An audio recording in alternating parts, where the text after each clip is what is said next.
Amigos, ¿qué tal? ¿Cómo están? Buenas noches, bienvenidos a En Portada. ¿Cómo estás, Verónica? Muy bien, Mario. Buenas noches. Vamos a presentar a nuestros invitados. Tenemos al doctor Carlos Chipoco, analista político. ¿Cómo están? Muy buenas noches. Que hoy ha sido mencionado en el editorial El Comercio. Y le vamos a preguntar, por supuesto, a qué se refería ese pasaje que cuenta relacionado al actual presidente del Congreso de la República.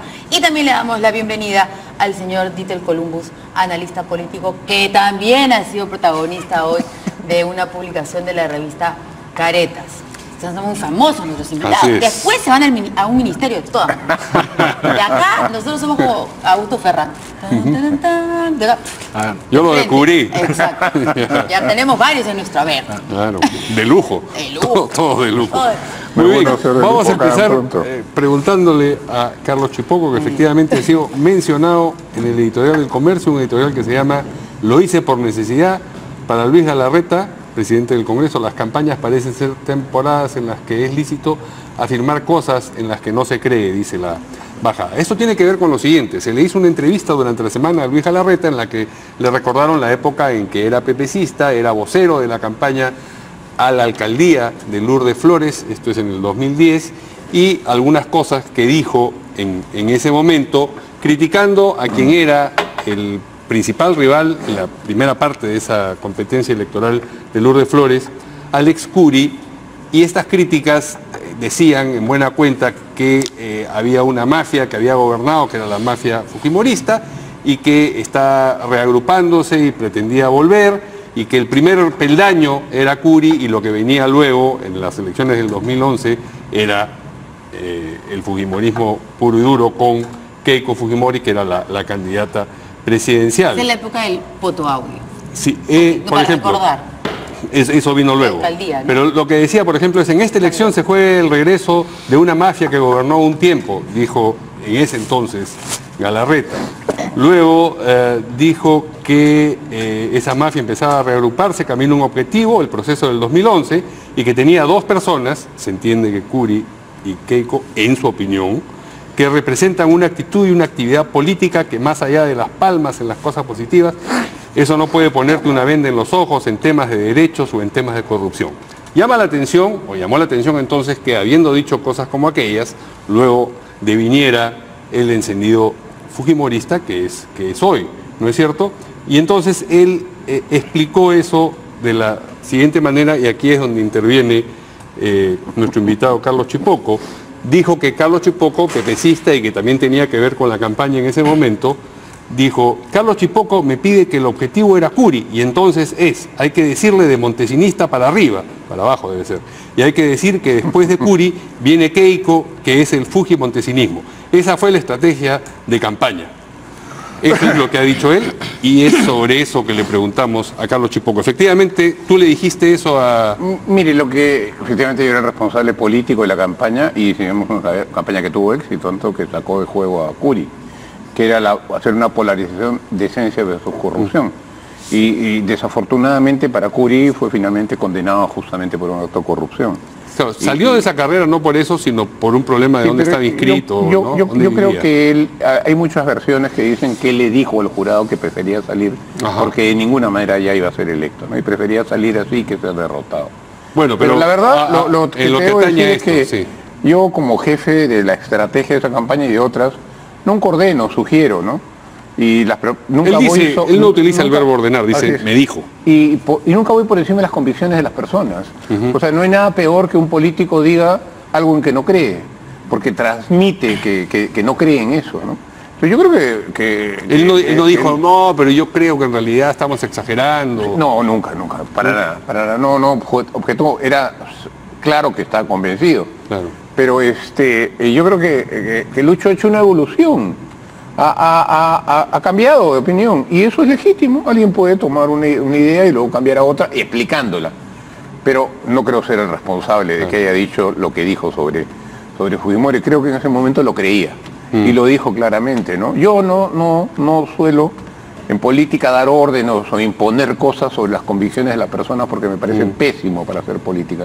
Entonces de ninguna manera impuse eso, ¿no? Claro, él dice, esa fue la estrategia de campaña, como sugiriendo que, bueno, pues en campaña estas cosas se dicen, no importa si uno las cree o no las cree. Es más o menos el valor que me parece que señala el editorial del Comercio. Yo sí estoy convencido dado otros que ejemplos de Bruce. Durante el fujimorismo gobernó una mafia que algunos de ellos, por supuesto, cometieron actos de corrupción. Montesinos el primero. Y muchos sabían de esto, de manera que de eso estoy convencido, como muchos. Sí. Pero se dicen excesos en la campaña. O sea, en la pasada nada más no tenemos a Pablo Kuczynski que decía hijo de ladrón, el ladrón también. Eso es un exceso que es contra... Mira, los excesos, los ataques personales agresivos son contraproducentes en una campaña. En una la campaña es un acto en el cual el candidato enamora, seduce al electorado. Claro. Pero no se seduce, no se enamora con odio, sino con amor. Pero ahí entonces hay que transmitir eso, ¿no? Estaba diciendo, no estaba hablando de mucho amor, que digamos, ¿no? Por supuesto. O sea, más bien su idea en ese momento no era ir por el amor, sino por la confrontación. Claro, lo que pasa es que era un acto de amor por quienes están convencidos de que había una mafia fujimorista. No, sí, bueno, pero la reflexión es cómo puede alguien decir cosas de las que no está convencido, que es más o menos lo que quisiera. Bueno, te aseguro que él en ese momento sí lo creía, ¿no? Sí lo creía. Sí lo creía. Sí lo creía. Bueno, mejor para él, ¿no? Solo político. No haber dicho cosas en las que creía. Todos. Por favor, no sé, ¿cómo hacemos para mostrar? Bueno, no todas las personas leen caretas. Principalmente somos los periodistas los que recurrimos a caretas y ahí de pronto, paseando por las hojas, vimos ahí la concha de la semana. Es una sección que tiene caretas, no sé quién se encarga de decidir quién tiene la concha de la semana. Debe haber ahí alguien que se encargue como una columna, alguien que dice, hoy quiero decir que esta es la concha de la semana. Ahí está la foto. ¿Cómo es? Tú que sabes un poco más de estas publicaciones. No, yo trabajé hace 21 años en caretas. Pero no sabía cómo se hacía la concha de la semana. No existía, en esa época no lo recuerdo. Bueno, y de pronto decidieron poner a Dieter Columbus, que yo dije, deberías agradecer la foto. Claro, muy bien. Es prepaternidad, dicho sea de paso, ¿no? Prepaternidad, dije yo, porque mira, un poquito de diferencia, digo. Un poquito. Y bueno, lo que pasa un poquito más de carne, nada más. Yo creo que tiene más pelo en la foto. Un poquito, y varias malas noches además. Pero bueno, en esta publicación dicen que él merece la concha de la semana. No creo que no necesita mucha explicación, ¿no? Pero esa es la columna esa es la sección de esta revista, porque ha salido a dar declaraciones y que es analista político, como acá, por ejemplo, es opinólogo cuando él trabaja para el fujimorismo. Y luego, además, me están criticando unas declaraciones que diste a Perú 21. Sí, claro. A ver, primero yo le agradezco a Caretas porque la verdad que la foto me favorece bastante, ¿no? Yo digo que sí. Además que me encanta porque como soy pelado y estoy en medio de la concha, me parece una perla, porque me parece linda la foto. Por el tema de mis declaraciones a Perú 21 el día martes, bueno, mi línea de opinión no ha cambiado, es la misma. Meses atrás, desde que he tenido la suerte, de que mi opinión sea escuchada en medios como acá, por ejemplo, mi opinión no ha cambiado, sigue siendo la misma, que ese gobierno es desastroso, ¿no? Y dicho sea de paso, mi trabajo en el Congreso de la República, no lo voy a negar, lo he puesto en redes sociales de hace 2 o 3 semanas contento atrás. Además, diciendo sí, dicho sea de porque paso, estaba sin trabajo. Sí, renuncié. Decidiste renunciar. Y entré a trabajar. Estoy trabajando como asesor en una comisión multipartidaria que ve el tema de la incorporación del Perú a la OCDE, ¿no? Y ciertamente lo preside la congresista Chacón. Está también la congresista Salgado, está Mauricio Mulder, está Johnny Lescano, está Moisés Guía y está también el congresista César Villanueva. Y tú eres asesor para la comisión. De la comisión, ¿no? ¿Qué más te puedo decir? ¿Y estas opiniones a las que se refiere Caretas en Perú 21, qué decían apretadísimamente? Que no llegaba, que PPK no iba. Que la verdad sí, pues que lamentablemente... Era una crítica muy dura. Sí, lo que no le parece, al menos lo que entiendo yo de la nota de Caretas es de que no les ha gustado mi opinión en el sentido de que yo considero que por las negligencias que comete este gobierno, no de ahora, que viene cometiéndola y arrastrándole meses atrás, y dada la coyuntura tan convulsionada en la que está, difícilmente el gobierno va a poder llegar al 2021. ¿No? Es más, yo lo que sugiero en esa entrevista, pues no es una columna, es una entrevista que me hacen, ¿no? Es que el presidente, por un tema por la salud del Estado peruano, debería renunciar y debería asumir el vicepresidente Vizcarra, ¿no? Y para precisar, en la columna también pongo de forma puntual, que yo soy asesor del Congreso de la República en la Comisión. Entonces, como que gran descubrimiento, no he hecho caretas, ¿no? Pero bueno, en fin. Bueno, muy bien. Ahora sí vamos a las noticias que tenemos, los titulares, ¿no? Sí. Un preludio más que un paréntesis. Sí, así es. Muy bien. Keiko Fujimori se pronunció hoy día sobre el informe de la Defensoría del Pueblo acerca del indulto concedido por el presidente, el indulto y la gracia concedidas por el presidente a el ingeniero Fujimori, a su padre, y ella ha dicho que este es, a su entender, un documento politizado porque, de acuerdo con sus conclusiones, el expresidente Fujimori ni siquiera podría opinar. Tenemos, a ver... No habló, pues, porque Keiko Fujimori no habla, solo tuitea nomás. Vamos a ver. A ver. Dice, el informe de la Defensoría señala que mi padre debe abstenerse de realizar toda forma de acción política. Es decir, se le indulta, pero ni siquiera puede opinar. ¿Y por qué las limitaciones? ¿Por qué lo restringen? ¿Cuál es el peligro? ¿Es miedo o es odio? Es uno de dos. Y además, el informe señala que el indulto es deficiente. Pero si no han leído el expediente, ¿cómo pueden llegar a esa conclusión? Más que un informe defensorial, parece que estamos ante un documento politizado. Escribió Keiko Fujimori. Muy bien. ¿Qué te parece esa opinión atinada? Mira, yo creo que el defensor del pueblo ha confundido su función. Su función es defender derechos, no restringirlos. No tiene ninguna autorización para restringir derechos.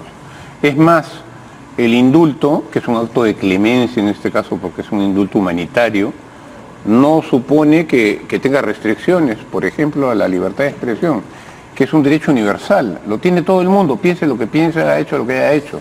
Yo creo incluso que los presos tienen derecho a la expresión, porque si uno se siente inocente, tiene todo el derecho de opinar respecto a su inocencia. Entonces, y lo hacen. Entonces, este informe es un despropósito.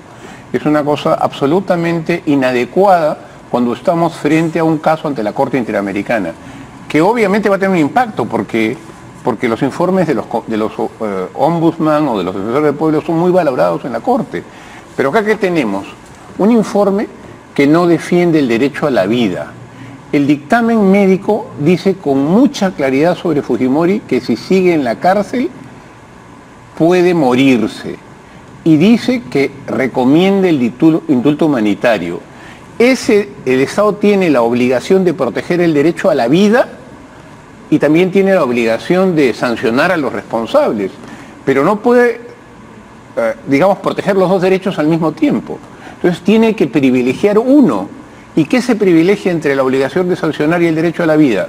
La Corte Interamericana, el Comité de Derechos Humanos de las Naciones Unidas ha dicho que el derecho humano a la vida es esencial. Entonces el presidente, en un acto de clemencia, ha preferido el derecho a la vida y ha otorgado el indulto. La Defensoría debería observar ese dilema que tuvo el presidente para opinar y debería haber revisado el examen médico que está en internet.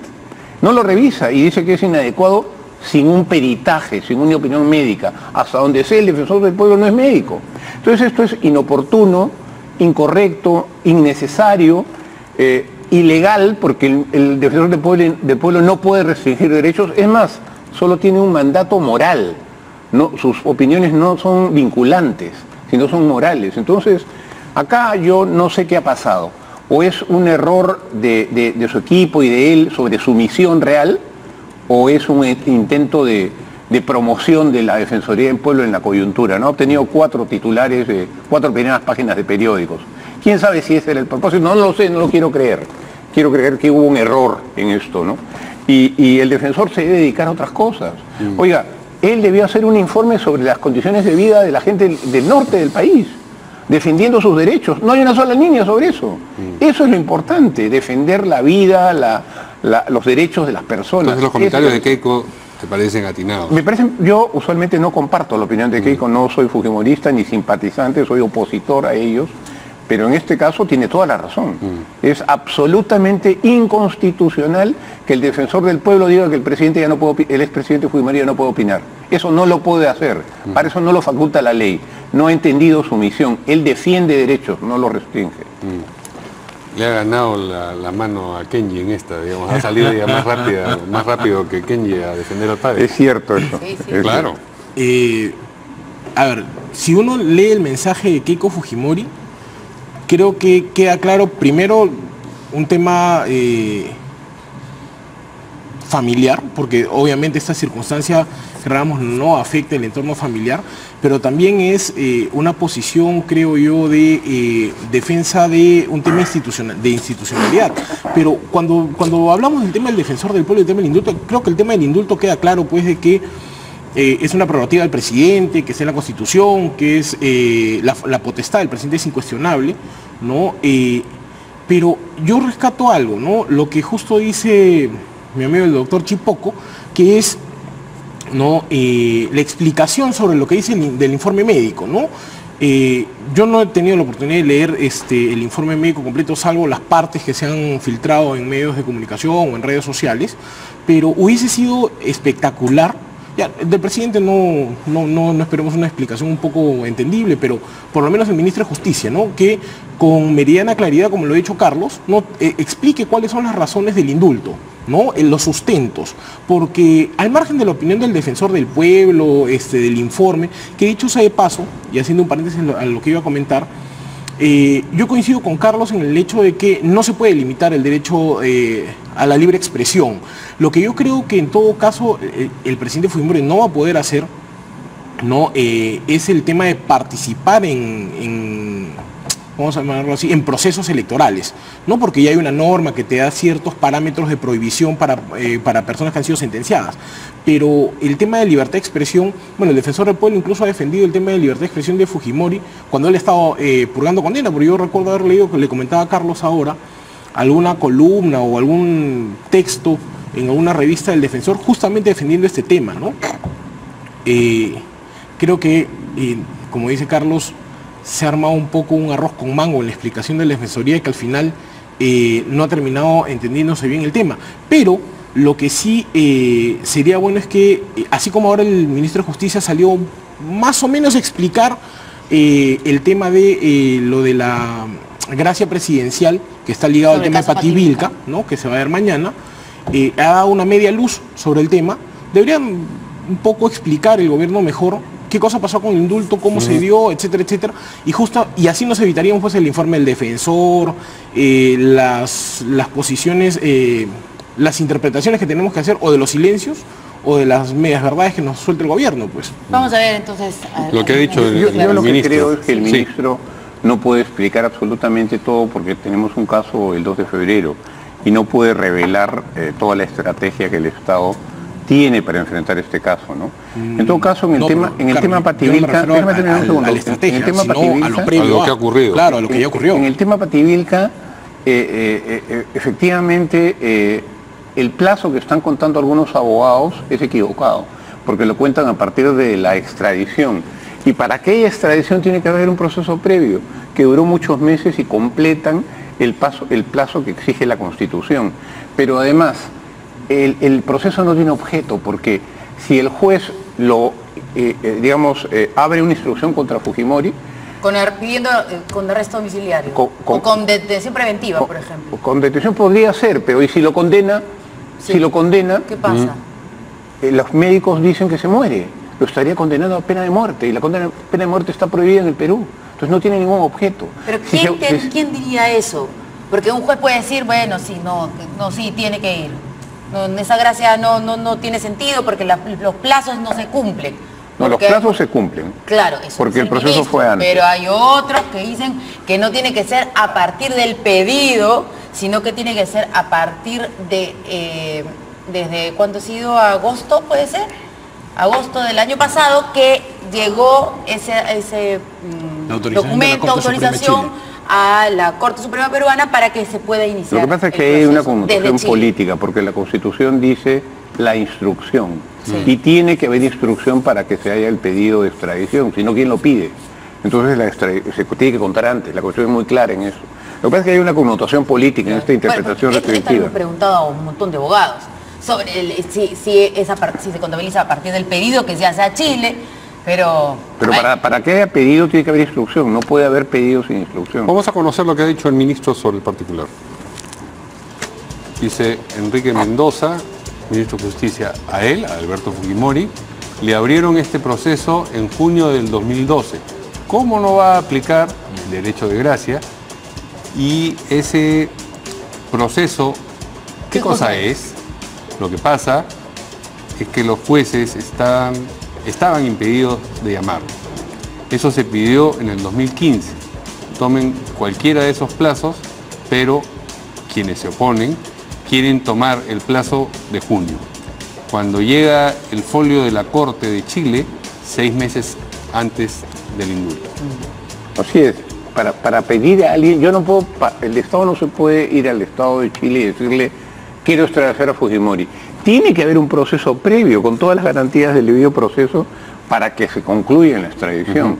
Además, ya estaba Fujimori acá, era para ampliar las razones de la extradición. Entonces el plazo se cumple completamente. Los que dicen que no son en realidad los que quieren, los que están en contra del indulto y en contra de esta clemencia que ha dado el Estado peruano. ¿Y si los jueces están también en contra del indulto? Podrían decir, no, tenemos que abrir acá y bueno, podría perfectamente... aceptamos el pedido de la Fiscalía de 25 años de prisión preventiva mientras dura el proceso. Imagínate, le declaren prisión preventiva y los médicos, no cuáles médicos, los médicos que manda la ley antes del gobierno, los médicos de la región de salud de la zona donde está el penal, han dicho que se muere si queda que está en peligro de muerte. Entonces, ¿cómo puede un juez en realidad condenarlo a muerte con la detención? Porque lo condena a muerte. Ya, pero ¿qué pasa? O sea, imaginemos que sucede esto, porque son dos alternativas. Una, que tomen los plazos que está hablando el propio ministro, ¿no es cierto?, 2015 o 2012. Y la otra es que el plazo para ver si corresponde o no el derecho de gracia a partir de junio del año pasado, que no cuadra, ¿no es cierto? Entonces, imaginemos que el juez dice, el plazo es desde junio del año pasado.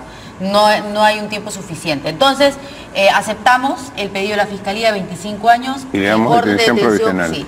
¿Quién podría decir, oye, eso es condenarlo a una pena de muerte y la pena... ¿Quién diría Un juez eso? constitucional. Pero alguien tendría que ir a solicitar eso. Por supuesto, habría que pedir un amparo. Yo dudo mucho que un juez se arriesgue a ser el ejecutor, el verdugo de Fujimori, y lo mande a cárcel sabiendo que hay una opinión formal, oficial de un médico, diciendo que se muere en la cárcel, que se puede morir en la cárcel. Dudo mucho que quizás no por la espectacularidad, pero es bien complicado. Bueno, yo coincido con el análisis de Carlos, pero yo no estaría tan seguro de que no hay un juez que por ahí se aventure a desconocer una resolución que tiene la condición de cosa juzgada conforme dice la Constitución y diga, bueno, no reconocemos el tema de la gracia presidencial y hay que incorporar al expresidente Fujimori en la instrucción y seguir adelante con el proceso. Y la verdad que la teoría o la tesis que plantea Verónica no es algo que esté fuera de un cálculo de posibilidad, porque es más, como un ejercicio académico entre varios docentes de la carrera de Derecho hemos discutido sobre el tema y sí se ha esbozado esa posibilidad, ¿no? Ahora, el tema es que si es que alguien acoge el pedido y se da una prisión preventiva para Fujimori, ciertamente, más que por el tema de la enfermedad, creo que por el golpe al estado de ánimo del expresidente, sí, pues le podría causar complicaciones fatales incluso, ¿no? Pero una vez más, insisto, este tema no estaría discutiéndose si es que la resolución sí ciertamente hubiese estado un poquito mejor sustentada, ¿no? ¿Sustentada o explicada? Que es lo mismo, o sea, en la parte de la motivación, justo eso que ha hecho el ministro Mendoza, por ejemplo, ahora sobre cómo han hecho el cómputo de los plazos, debieron ponerlo más claro, ¿no? O para ser exacto, debieron colocarlo en la resolución que no está, ¿no?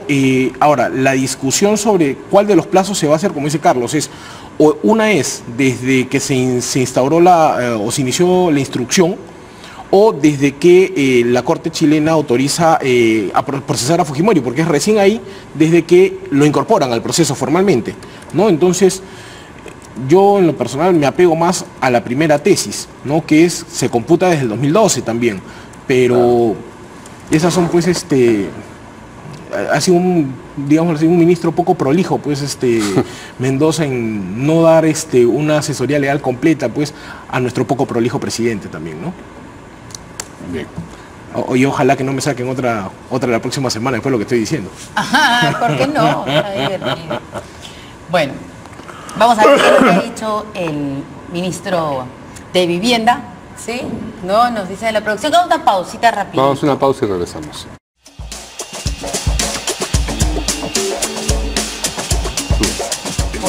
A ver, estaba buscando cuál es el artículo de la gracia presidencial sobre las atribuciones del presidente, ¿verdad? Artículo 118. El inciso 21. 21. A ver, voy a leer ya. Que como tenemos dos abogados, Por favor. Mi hermana es abogada y pues siempre le digo lo mismo. Ella también seguro los periodistas, los periodistas no saben nada. Siempre los abogados dicen lo mismo. Bueno, conceder indultos, atribuciones presidenciales, conceder indultos y conmutar penas. Ahí está todo muy bien. Ejercer el derecho de gracia en beneficio de los procesados, que es el caso de Fujimori, ¿no es cierto? Que había un proceso en curso, ¿no? Un proceso en curso en realidad, no un pedido. Dice, ejercer el derecho de gracia en beneficio de los procesados en los casos en que la etapa de instrucción haya excedido el doble de su plazo más su ampliatorio. Traducción, por favor, abogados, para los que no somos abogados felizmente. ¿Cómo es? ¿Qué es una instrucción, para empezar? Es el inicio de la investigación penal. Es cuando se declara el inicio de la investigación penal. Sin investigación es imposible pedir la extradición. Okay. ¿Pero se le ha investigado a Fujimori sobre el caso Pativilca? Desde el año 2012, sí. Tanto que se pide la extradición. Si tú no investigas, no puedes pedir la extradición. Es así de lógico. Okay. Ahí tiene que haber, para poder pedir la extradición, o pedirle a la Corte de Chile que nos permita aquí en el Perú procesar a Fujimori por el caso Pativilca, primero ese pedido va con un sustento de investigación. Así es. Y esa es la instrucción. Así es. Mira, el caso Pativilca, yo te voy a contar una anécdota. Cuando yo estaba en Estados Unidos estudiando, vine a Lima por unos meses y acompañé a un fiscal que ya murió a Pativilca sobre este caso, porque se decía que no se sabía quiénes habían sido ciertamente. Y el modus operandi era del Grupo Colina. Lo peculiar de este caso es que lo que se decía es que el Grupo Colina había sido contratado. El Grupo Colina tiene una etapa en la que funciona como órgano de inteligencia, pero otra etapa en la que comienza a vender asesinatos, a hacer una especie de sicariato. Y había ahí un terrateniente que estaba en litigio con estos campesinos y pide que los asesinen. No es un tema político, no eran senderistas, era un lío particular. Entonces es bien interesante para entender la lógica que todavía no se ha estudiado a fondo del Grupo Colina, que en realidad comienza a tener una autonomía, ¿no? Y comienza a asesinar a personas que no eran blancos políticos. Por eso el jefe, ¿cómo se llama? Rivas, mata a su novia, Barreto, le corta la cabeza, claro. La madre de su hijo. No, porque ya era un interés entre él y ella, era un lío ya no político, eran unos trastornados, ¿no? Sí. Entonces, por eso es interesante el caso de Pativilca. No creo que sea exactamente el caso de un asesinato político. A ver, y entonces ya entendimos lo de la etapa de instrucción, es la etapa de investigación. Ahora, esta etapa tiene que haber excedido el doble de su plazo más su ampliatoria. ¿Cuánto es el plazo normal de una instrucción? Es que depende del tipo de delito, pero el cálculo para este caso es más o menos 24 meses. Entonces ya... O sea, el doble más su ampliatoria. Entonces, todo lo que podría... 4 años, 5 años. 24 meses. 48. 24 meses, ¿no? 2 años. Claro, son 2 años. Por el doble, claro, dice. 4. El doble son 4 y la ampliación.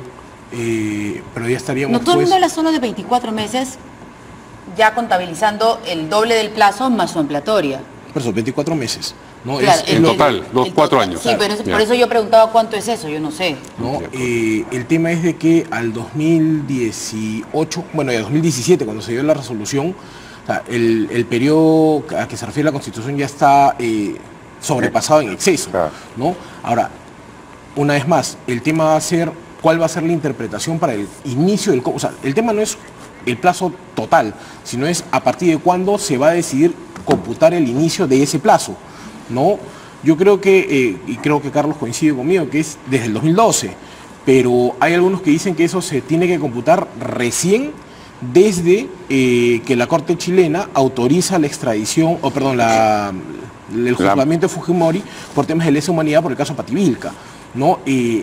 Pero la verdad que eso, al menos de mi perspectiva, mucho sustento no tiene, porque eso querría decir pues que hasta antes de del pedido, entonces había un limbo inexistente procesal, una pausa, que eso no existe tampoco, ¿no? Entonces, el proceso existía, y como dice Carlos, para que hayan llegado al tema del pedido de la extradición, tiene que haber una investigación para sustentar ese pedido. ¿Por qué queremos procesarlo por este tema? Un tema ya procesal, ¿no? Y se ha dado, o sea, no es un tema inexistente. Ahora, en ese sentido, no ha sido tan desprolijo el ministro de Justicia en explicarlo ahora, hoy, ¿no? Sí, lo explicó muy bien. Fenomenal hubiese sido que el doctor Mendoza lo explique en diciembre, cuando salió todo este tema, porque todo este rollo que ha salido sobre las múltiples interpretaciones era porque nadie en el gobierno decía cómo así se les ocurrió el tema de la gracia ni cómo fue. Pues. Estaban asustados, pues. No había gabinete, estaban asustados. Había una suerte de parálisis del gobierno. Había gabinete, ¿no? Bueno, no gabinete nuevo, remozado, pintadito.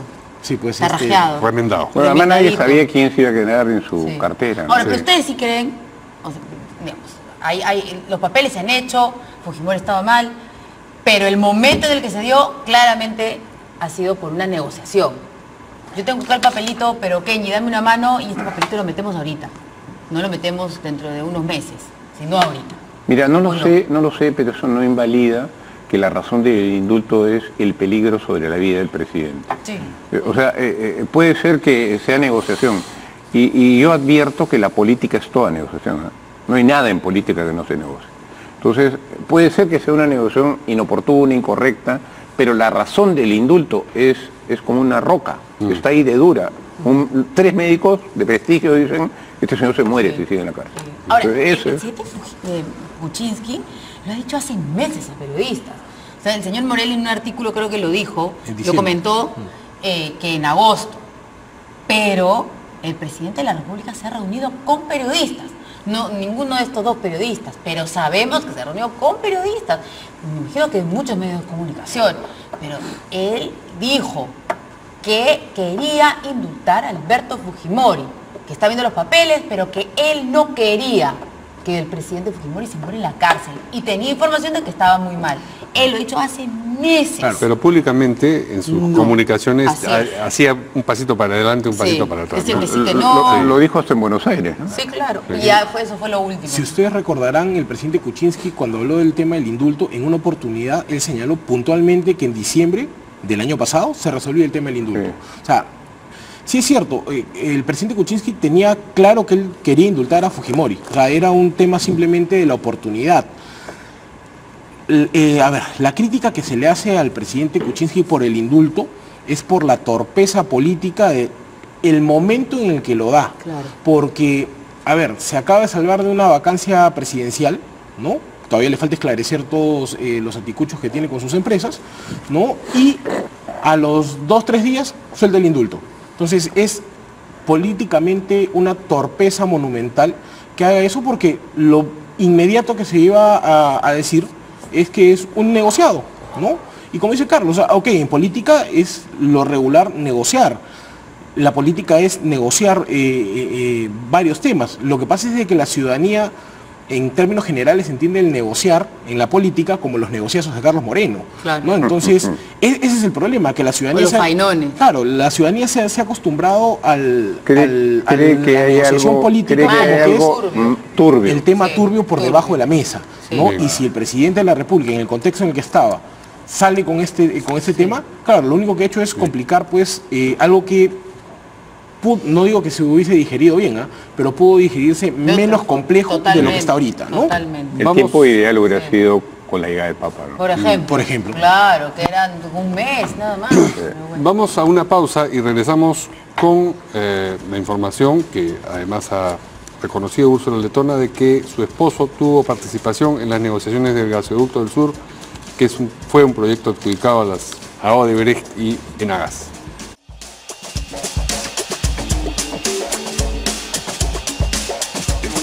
Muy bien, la congresista Úrsula Letona, que es de Fuerza Popular, ha reconocido que su esposo José Carlos Guzmán Segarra tuvo participación en las negociaciones del Gasoducto del Sur, megaproyecto adjudicado a las empresas Odebrecht y Enagás en el 2014.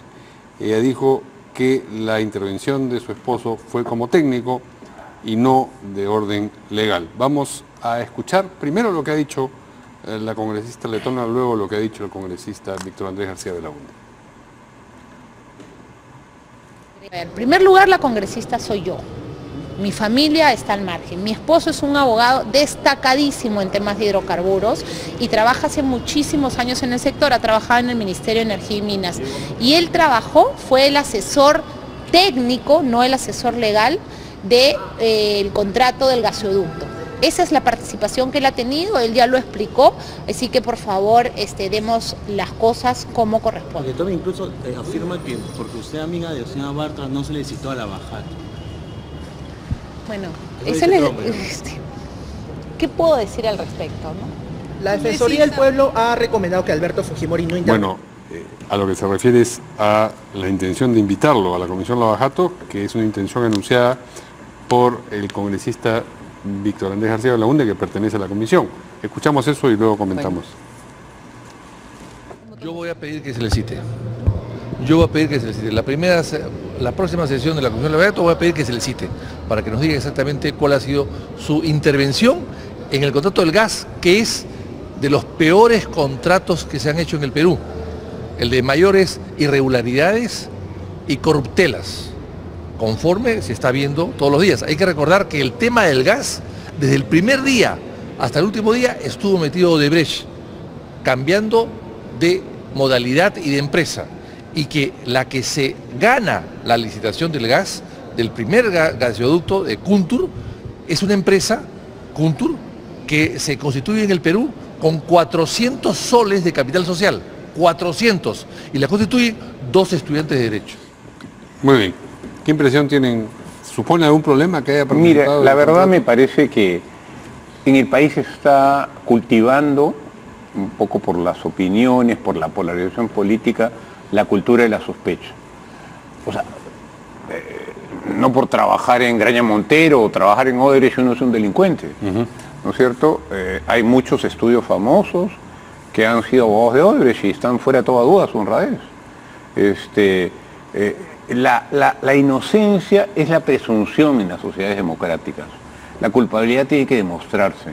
Y puede decirse que ese señor trabajó y tendrá que hacer su declaración porque trabajó y fue un técnico de diseño que tiene que ver el diseño y tiene que ver con la valorización, ¿no es cierto? Y por ahí tiene una opinión el señor, de repente útil incluso para hacer la investigación. No hay que tener temor a ser investigado, pero decir que porque trabajó ya es un delincuente o puede ser un delincuente o encubrió algo, me parece un exceso. Eso no es una práctica democrática, ¿no? Eso me parece un error. Mira, a ver, en el caso de la congresista letona, yo creo que lo más sano sería de que su esposo vaya a la comisión, si es citado, y simplemente informe lo que técnicamente hizo, ¿no? A ver, en los procesos de contrataciones en el Estado, más aún si son temas de concesiones tan complejas como el tema de gas y demás, no, el tema de hidrocarburos, no solamente es uno, son decenas o cientos de profesionales que participan, que puede ser para el tema financiero, puede ser para el tema de la estructuración de bases, etcétera.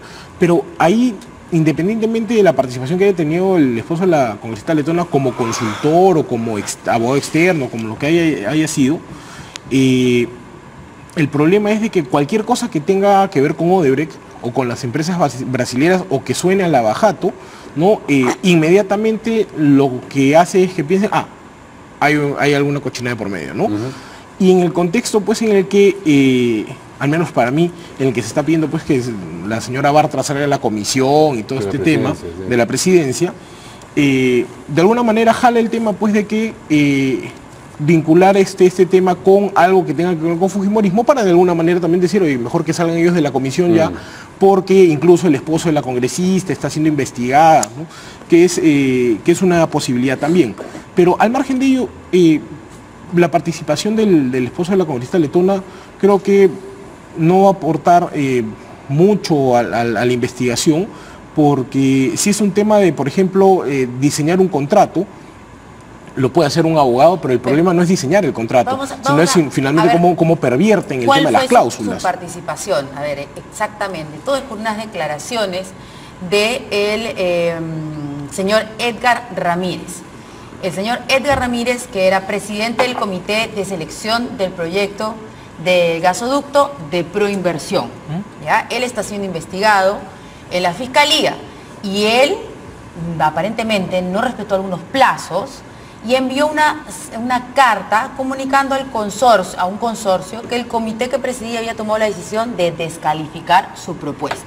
Se desestimó a un consorcio, que no era Odebrecht, ¿cierto? Ok. El señor Ramírez está investigado en la Fiscalía Anticorrupción. En su declaración, al que tuvo acceso Perú 21, es lo que estoy leyendo, este señor Ramírez de Proinversión acepta que su empresa prestó servicios en el pasado a Kuntur y a Odebrecht, hasta abril 2012. Además, en el interrogatorio el señor Ramírez argumentó que decidió descalificar al CGPS, otro consorcio que estaba postulando para el gasoducto, y de la misma manera a Odebrecht, que luego ganó, luego de recibir los informes legales de 2 estudios de abogados que argumentaron que procedía su descalificación. Y bueno, es el esposo de la señora Úrsula Letona, uno de los abogados que debe haber hecho un estudio técnico, es lo que ella nos está contando, y que aconsejó cierta Proinversión de que efectivamente esa empresa descalificaba para lo que se tenía que hacer en el gasoducto. Ahí, si me permites, Verónica, Mario, si es así, entonces para mí es mucho más claro, porque, a ver, en la administración pública tú le puedes preguntar a 500 abogados, 500 estudios o 1000 profesionales. Si la decisión estuvo bien o mal, la responsabilidad es del funcionario que tomó la decisión, ¿no?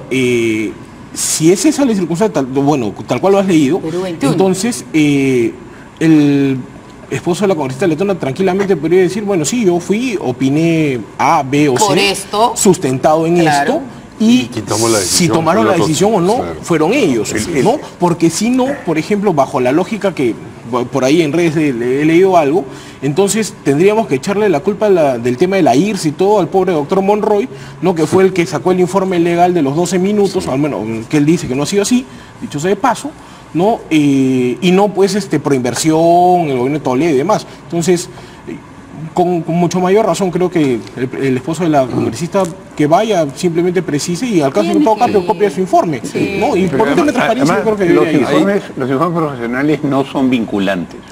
Uno los puede seleccionar, acoger o no. El responsable es el funcionario, ¿no? Y en otra parte, los errores de la congresista letona le pertenecen a ella sola, no a su esposo. No hay que jugar a su esposo por hay un tuit de la congresista letona reciente que vamos a compartir con ustedes. A las 6:47 dijo, si creen que atacando a mi familia me silenciarán, están muy equivocados. Mi esposo ya fue a Lavallato y no tiene problemas en volver a ir. Aquí su declaración. Y pone ahí el documento, el link del documento. Que no sabemos cómo se ha filtrada y está en redes. Uno de dos. El siguiente tuit, por favor, a ver. Dice, fue asesor del Comité del Gasoducto de Proinversión para temas regulatorios de hidrocarburos y de gas natural. No tuvo participación en temas vinculados con las bases que fueron abordados por otros asesores y que es lo que hoy se cuestiona. Claro, o sea que las bases se hubieran arreglado para que calzara justo para que Odebrecht sea el gran ganador. Bueno, eso no hizo el esposo de la señora Úrsula Letona, sino que hizo pero el señor Ramírez está ahí en la Fiscalía tratando de sustentar sus decisiones, que es el funcionario de Proinversión, y ahí es que él ha mencionado a algunos abogados que le dijeron que la otra empresa no calificaba. Pero cosa que no lo exime de responsabilidad, porque el que toma la decisión es él. Totalmente. Mira, un fiscal anticorrupción o un fiscal cualquiera te puede decir que cuando cita a un funcionario del Estado a rendir una declaración por cualquier tema, el funcionario siempre te va a decir, yo no fui, fue TT. No, el asesor, el abogado, vino la orden de arriba, yo no firmé el mail. Finalmente, bueno, no todos los funcionarios, dicho sea paso, porque hay muy buenos funcionarios en el Estado, pero los funcionarios que no saben muy bien qué cosa han hecho, siempre lo primero que hacen ante una indagación fiscal es, me dijo el abogado, ¿no? Entonces, y se olvidan pues que la responsabilidad la tienen ellos, porque cuando le firmaron su resolución con su designación, también venía pues léase la letra chiquita, por si acaso tú eres el responsable de todo lo que firmes. Así es. ¿No? Está muy bien lo que dice la comisaria Letona, que su esposo está dispuesto a dar las declaraciones que sean. Eso está muy bien. Mejor que se pueda es una buena conducta. El esposo también de congresista de la República, no cualquier congresista. Vamos a nuestro siguiente tema, que tiene que ver con la situación interna de dos partidos, Fuerza Popular y el Partido Aprista. Mientras que en Fuerza Popular, Bienvenido Ramírez dice que si el proceso disciplinario se consuma con las consecuencias más extremas, que es la expulsión de Kenji Fujimori en particular, Kenji va a formar un nuevo partido político, dice Bienvenido Ramírez, que es uno de los 10 Avengers. Mientras que Luciana León, que estuvo esta mañana aquí, y le preguntamos cómo así, digamos, ella decía que ya hay conversaciones para que no ocurra la supuesta expulsión que anunció la comisión política del APRA de los dos militantes que han jurado como ministros, y para que no prospere, digamos, el proceso disciplinario que les han anunciado abrirles a ella y a Jorge del Castillo por sus votos en la ocasión de la moción de la vacancia presidencial, ¿no? Porque es raro que la comisión política anuncie una cosa y luego una congresista diga, bueno, pero hemos estado conversando. Somos y ya no, sí, claro. No pasa nada. No. Entonces son dos circunstancias distintas. Vamos a escuchar primero a Bienvenido Ramírez. Yo pienso que si él es expulsado, lamentablemente por no haber votado a favor de la vacancia, cuyo objetivo era de algunos colegas parlamentarios la vacancia del presidente Pedro Pablo Kuczynski, el pueblo nos reconoce que nosotros hemos actuado bien, hemos actuado por la gobernabilidad y por la reconciliación y la paz de los peruanos.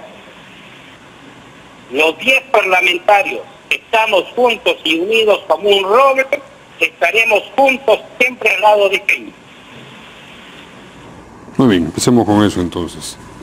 A ver, ¿cómo ves a los hermanos ahora?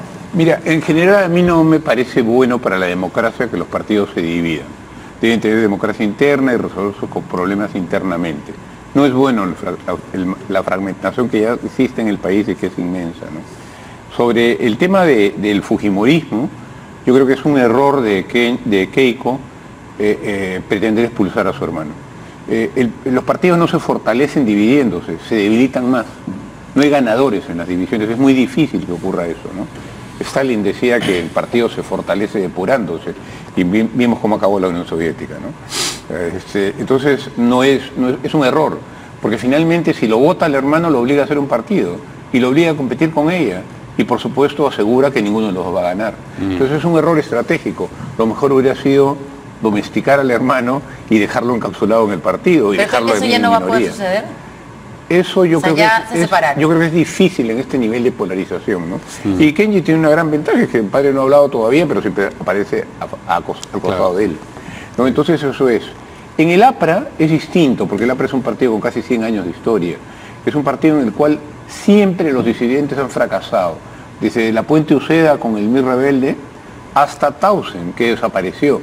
Entonces el sentimiento del APRA, que es un sentimiento histórico, ¿no? Casi de corazón, ideológico, tiene una ideología importante desarrollada por ella, hace que el partido difícilmente, que tenga éxito, que sea muy difícil que tenga éxito una ruptura, ¿no? Entonces creo que para ahí. Ahora, yo la verdad creo que lo peor que puede pasar en el país es que los partidos se fraccionen más, ¿no? Deben haber partidos fuertes, ideológicos y serios. A diferencia de los Avengers, que Luciana León y Jorge del Castillo quieran formar su nuevo partido. Pero no dice nada, por el contrario, dice ya estamos superando la crisis. Por supuesto, porque ellos saben eso. Claro. Porque Jorge es un tipo inteligente y también la congresista saben que eso es ir al fracaso. Pero deja en una posición incómoda a la comisión política. O sea, la comisión política ha dicho, se expulsa a estos dos y estos otros dos van a un proceso disciplinario y luego no ocurre nada. Lo que ocurre es que, fíjate, en el caso de los ministros, que son muy buenos, los dos los conozco personalmente, tanto Javier como Salinas, han optado por ir en contra de una decisión política y han ingresado ya al gobierno, que tomó un compromiso político muy fuerte. Y el razonamiento, seguramente de Alan García, no me lo ha dicho, pero lo supongo, es ¿por qué nos vamos a subir a un gobierno que casi está de salida? Claro. ¿No? Vamos a arrastrar el costo que el gobierno está pagando por su inacción. Entonces la lógica es ¿para qué vamos a comprarnos en el costo-beneficio? Es más el costo que el beneficio. Entonces hay una decisión política, no es una decisión solamente de disciplina, ¿no es cierto? Y estos dos elementos del APRA rompen esa orientación política de marcar las diferencias con el gobierno para no ser arrastrados en la eventual caída, de la que tanto habla el doctor Columbus, del gobierno del PPK. Todos andan de la caída, a ver, por favor. Mira, yo rescato resalto lo que acaba de decir Carlos, ¿no? Que me parece entre un poco cruel y curioso, ¿no? Que dice que Keiko no ha podido domesticar a su hermano, ¿no? Es una frase que usaba Mariate. Sí, no, yo sé, pero suena curioso, ¿no? El tema de la domesticación. Pero, a ver, el tema es que en el caso de Fuerza Popular, ¿no? Ha llegado un punto en el que van a tener que tomar una decisión ya, ¿no? Porque así como Mario mencionaba hace un rato el tema de la comisión política del APRA y este tema, ¿no? Lo que le está diciendo pues la facción de los kenyistas, ¿no? Yo voy a resistirme a decirle Avengers, ya los kenyistas. O kenyatas. ¿No? O kenyatas, ¿no? Es o me pasas por agua tibia lo que haga ahorita y lo que voy a hacer más adelante, ¿no? O me voy y hago mi partido, ¿no? Entonces, ya eso es un adelanto de que me vas a tener que aguantar todas las pataletas que te haga o me voy, ¿no? Entonces, yo creo que la organización política va a tener que decidir, bueno, o ven un tema de institucionalización, que no es bueno, como dice Carlos, que se fragmenten los partidos, pero tampoco es bueno que un partido, pues, abiertamente demuestre de que tiene debilidad institucional y que se puede someter, pues, a presiones, para no utilizar otro término, de esa naturaleza, ¿no? Y en el caso del APRA yo coincido con Mario, ¿no? Va a ser bien incómodo políticamente y sobre todo tratándose del APRA con la tradición, la historia política que tiene, que los vayan a por lo menos exonerar. Yo creo que van a cumplir con el procedimiento. Mauricio Mulder en una entrevista dijo de que hay distintos tipos de sanciones, desde muchacho malo no lo vuelvas a hacer, hasta la expulsión. Pues, ¿no? Entonces, a lo antiguo, claro, ¿no? Entonces yo creo que les va a tocar su tastás, y se irán, ¿cómo se llama? Hacia el 2021. Sí, ¿no? Tenemos una información que compartir. A ver. Bueno. Antes de terminar el programa. Las fuentes del programa nos manda aquí, ver a nuestro equipo de investigación en portada, quiénes van a ser los investigados en la comisión Lavallato. No se ha querido dar los nombres, solo unos por aquí y otros por allá. ¿No? Sí. Tenemos acá unos los que han pasado calidad de investigados. Ollanta Humala, Nadine Heredia, Susana Villarán, Cecilia Blume, José Alejandro Graña Miro Quesada, Javier Hernando Illescas, el que era director ejecutivo de Proinversión, Clodomiro Sánchez, exministro de Energías, Lucy Giselle Segarra, exgerente de promoción de inversión privada de Lima. Sí. Gabriel Prado Ramos, Ana Elena Townsend Díez Canseco, Alfonso Felipe Velázquez Tuesta, exministro de Producción, Luis Miguel Castilla, exministro de Economía, Enrique Cornejo, exministro de Transportes, René Helbert Cornejo, exdirector de Proinversión, Carlos Ernesto Fernando Ferrero Costa, expremier, este es el señor Carlos Ferrero. Claro, ¿no? El traductor de Toledo. El que en algún momento se decía así. Martín Javier Sota Nadal, el exministro del señor Toledo. Jorge Humberto Merino Tafur, exministro de Energía y Minas. Juan Manuel Benítez Ramos, exministro de Agricultura. Hay que hacer hincapié que esta información es extraoficial. Pero yo escuché a Víctor Andrés García Belaúnde hablar de Carlos Ferrero, así que está confirmado.